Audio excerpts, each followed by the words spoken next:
Well, Soundself's going to be coming out in, we're looking at late March, early April, around that window.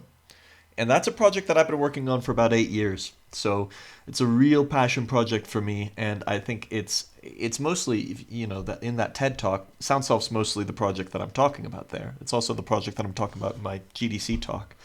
So we're doing something really unique with game design in that we're not relating to you. How do I say this? Most of the time when you play a game, you're relating to it as a self, as a person. You have an avatar maybe on the screen that you're controlling, and you're relating to other avatars in the space. Um, and so the game design reinforces a sense of identity. What we're doing with SoundSelf is pretty radically different. We're actually using game design technology in order to hack the experience of identity on a fundamental level.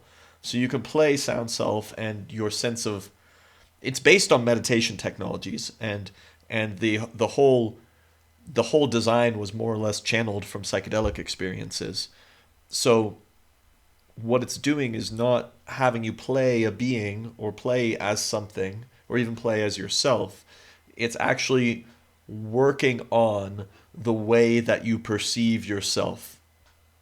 So it's more like meditation or psychedelics than it is like a video game, but we're using video game design in order to bring you there. That's awesome. So That you sounds really unique. Yeah, you can see why I'd be excited about it. The And with psychedelics now, we have, I don't know if your viewers know this, but we have a psychedelic resurgence happening right now legally through mostly through therapy. And the Multidisciplinary Association of Psychedelic Studies, that's MAPS, are really leading the way on that. So I think in just a few years, we're going to see massive legalization of psychedelics, which can't help but have a massive impact on the um, psychology and the empathy and just the level of care we show for one another and well-being across the country. That's a movement that is happening right now, and SoundSelf certainly plugs into that. But you could do it without inducing something. We've just done a little study and found people uh, have very similar brainwave responses to SoundSelf as they do on psilocybin, and and also reports similar increases of well-being. We actually have an uh, unitive states of consciousness being achieved through playing this game without any psychedelic or any chemical intervention. Um, so yeah, that's what I'm excited about, and we're releasing it as a game. It's going to come out on Steam and the Oculus Store, and with or without VR, you'll be if without VR, it's great. You can just turn off the lights and use your voice and just fall into it, and it's totally magical. And with VR, it just blasts off. Lots and lots of emotions. I've seen people come out of it, and it's abstract, so it's funny. Like I'm thinking about That Dragon Cancer, which was a game that I was following for a long time, and I think is very beautiful and is a very human experience, a very human game.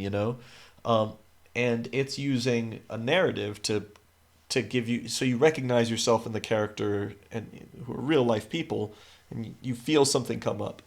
And Sound Self is generating emotions. We see people come out of it sometimes crying, often laughing. Um, but there's you might wonder why, because it's a totally abstract experience. When you're playing, here's how it works for your viewers and listeners. It's you start at the base of a tree and you're taught how to engage with the experience using your voice, and you use long tones like ah, and as you tone, the experience slowly responds to you, and then it begins bringing these geometric shapes in that are also responding to your voice, and this music fills with your voice and resonates with your voice and harmonizes with you. So it's this interactive audiovisual experience that's completely derived from your voice, right? But it's abstract. And we're seeing people have some really deep emotional responses to it. Why is that? It's abstract. Well, because what it's doing is it's disengaging the part of your mind that is judging things, and helping you say, helping you, or, normally you're going through the world, and you're making distinctions between things. And when you let go of that and just be in sort of uh, this sensual bath of reality, it's a deeply healing experience, and so a lot of emotions can come up. So for people who have no interest in psychedelics, that's totally fine. Soundself doesn't. What's great about Soundself is you could just take it off if you're uncomfortable, but people don't really get uncomfortable. Um, and it's perhaps another way of describing it as being a meditative experience. It can take you to really deep places of stillness without necessarily even having any meditation background, because it's a game. It's the interactive system that's pulling you there, rather than say your own discipline and quality of focus. I think the biggest takeaway from me has been realizing early on that there's a lot of assumptions we make as game designers about who we're designing the game for, and by that I mean we have our our sense of identity and our sense of self. We have these layers, and one of the top layers that we're sort of used to, the role that we're used to playing all the time, is an ego. A me that is separate from a you, and that has intentions, or trying to get something, or there's a an ongoing identity process that, and games are. But that I'll rewind a little bit. That process is stacked upon layers of identity that go deeper and deeper and deeper through the body. There's a layer of being that is just bodily sensation through, and you could go deeper than that, but that gets a little hard to describe. This is why so many therapeutic practices are embodied practices, and why practices like yoga and even just exercise can be so powerful and life changing for people, because they're bringing you out of your head and out of your identity that you're playing as most of the time, and into uh, rooting yourself more deeply into, frankly, more deeply into reality through your body, through your sensations. So I had the realization, and this is, if you think about meditation, right? Meditation's a game that you're playing, but it's just a game that's not targeting that top level of your being, the identity. When you're meditating, your identity stuff comes up, but you're not. That is the part of your reality. It's just not being directly engaged. It's engaging deeper levels of your reality. And we can do the same with game design. We can have a game, which is just I guess, a system of interaction that engages a person on a deeper level of their being than their identity. And it's very, very helpful when we do this to begin with the body. So in Soundself, we do that with the voice and the breath. What I see happening in the next 5 to 10 years, I mean, we're really only just scratching the surface on what's possible when you design a game and treat the player as a body, as a soul, as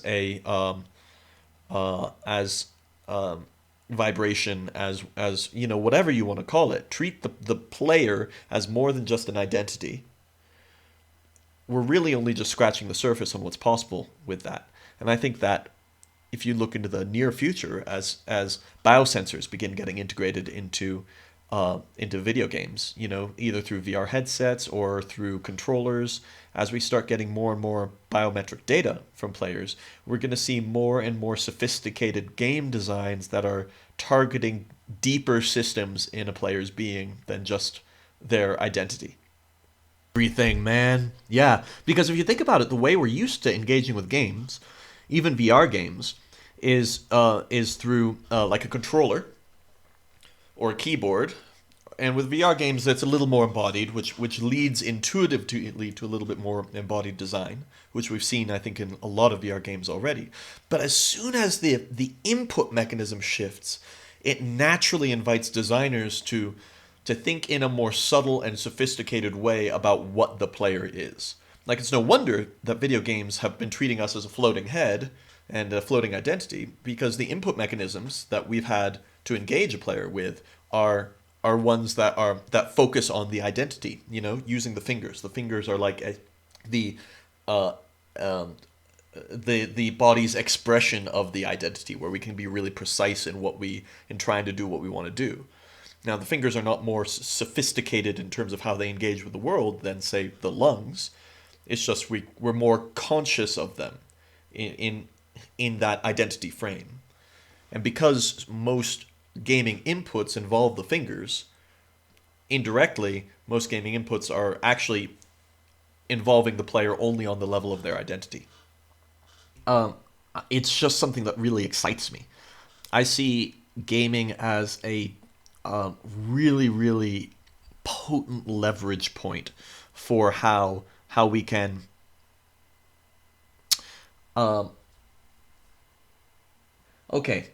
So there's a world as it is right now, which is beautiful and amazing, and I think we spend as a culture we kind of bias towards complaining about the world as we are now, and that's not my intention at all. I think the world's beautiful, and I think that humanity is beautiful, and we've done amazing things, and we're in a kind of childhood of humanity, and we have a lot to grow from. But this is a work in progress, and when you're it's like when you're growing up, there are certain things that are holding you back. Maybe it's a memory you have of your mother or something like that, and you have some part of your identity that hinges upon that memory.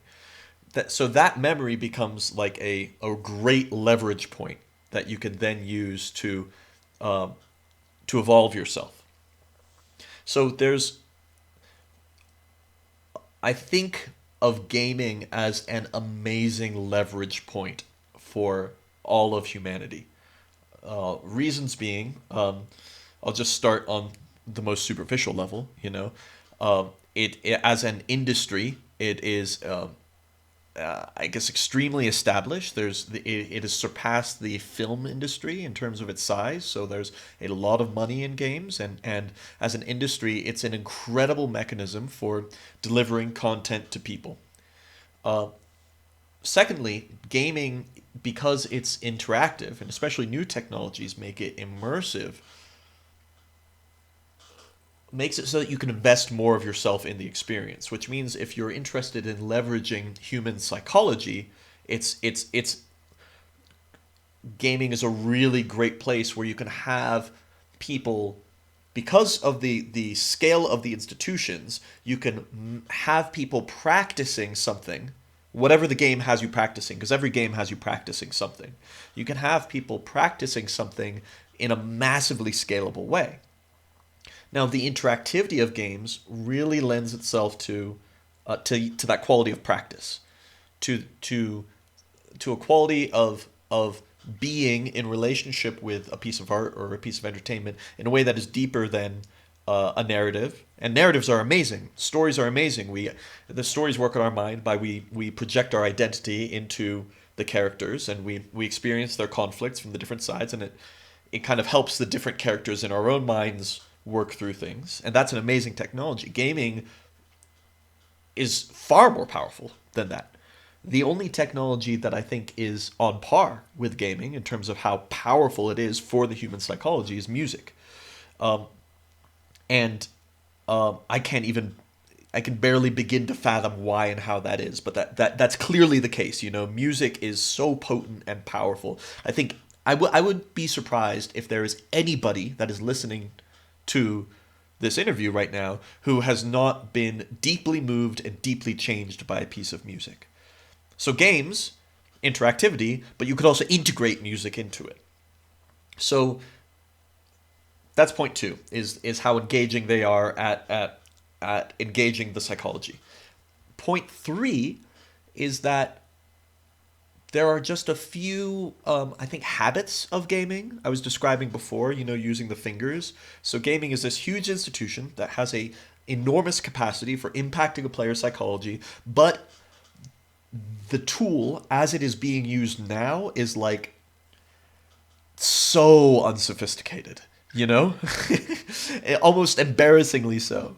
I love games. I love the game. Like I play Civilization, so I'm not bashing on these things. I think they're amazing. I love them. I wouldn't be in this field if I didn't love them. But like, let's get real. Like, if you look at the whole scope of what's possible to do with a minute of lived human existence, the best video games in the world are can't touch on um, say um, uh, extremely romantic intercourse, or can't touch on a psychedelic revelation or deep meditation. And it's not because of a limitation in the technology, because like we've seen, these interactive immersive experiences, they can touch our psychology deeply. It's really just a set of assumptions built into the disciplines of design. So, which means, like, you look at these three things together. So, I'll summarize again. One of them, the business infrastructure. Two, the psychological leverage that immersive systems have. And three, that these incredibly powerful tools are being so completely underused right now. I see a incredibly juicy leverage point for massively increasing the potency of experiences that are available to people everywhere. Um, that's why. And there's, I'm sure there's a million valuable things that a person could be doing with their life, and I'm sure many, and hopefully most of the people listening to this podcast are doing something that they find very meaningful.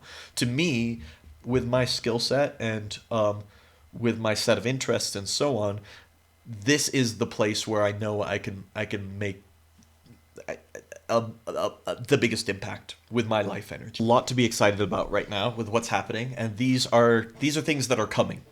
So they're already on the way. You almost like, if what I'm saying sounds really exciting and you're like, oh my god, how do I get some of that? How do I get into that? It's like, don't worry, it's coming. It's on the way. It's gonna land at your feet. If you, I think Soundself is a first of class, and you could just go to our website, which is soundself.com, and sign up, and then you'll know when it's out. But these technologies as a whole, and I could list a few other people that are working on some really interesting things. Obviously, you brought up Android Jones and Vision Agency at the beginning of our conversation, and they're doing some totally amazing things. I talk to a lot of artists, a lot of video game artists who are also engaged in their own deepening and can't help but bring their video game design, have that reflect in their video game design. So more and more games are becoming, we had this amazing thing happen over the last 15 years, which is like video games became emotionally intelligent, right? You look at games like Journey, and I brought up that Dragon Cancer. So now video games are becoming spiritually intelligent. And if you're not seeing it yet, it's because it's, the tip of the iceberg is only just kind of cresting above the waves, but it's coming. And if you want to learn more about what we're doing, I'd totally recommend going to our website, soundself.com for Soundself, enterandromeda.com for everything else that we're working on. And just keep an eye on the space. There's a lot of cool stuff coming. Sure, let's see. We have a Discord for Soundself. I think to get onto that, you would have to go to the Soundself website and send us a message. I'm on Twitter, which is at Videodreaming, VIDEODREAMING. Also on Facebook, Soundself and Andromeda are on Facebook. And Andromeda is Enter Andromeda everywhere. So the Twitter is Enter Andromeda, Instagram is Enter Andromeda. For me, I personally try to stay away from social media as much as I can because it's not that good for me. But man, look, if you're listening to this and you're hearing me talk about leverage points, social media is another major leverage point, because that's another mechanism which has huge infrastructure, huge psychological leverage, and is being totally misused right now.